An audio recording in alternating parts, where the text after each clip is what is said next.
Welcome back to my channel. My name is Norma.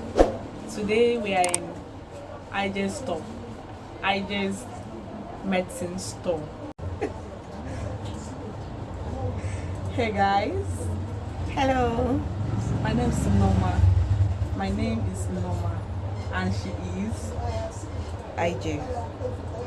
So today I'm in IJ's store. Can you tell us what to do here, Ijoma? Oh, this is a patent store, where you sell all the different kinds of medicines.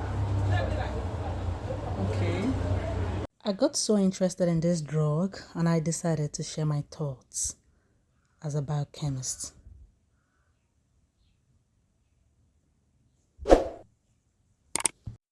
How do we use vitamin E capsules, and does it really help our skin? Vitamin E is a very important antioxidant. It prevents oxidative stress on the skin. Vitamin E is an anti-inflammatory. It reduces inflammation. It calms the skin. It also reduces pigmentation.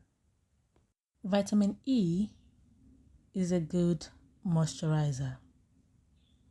It has the tendency to moisturize the skin and leave it hydrated.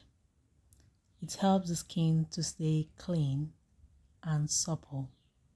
This should be applied immediately after face wash.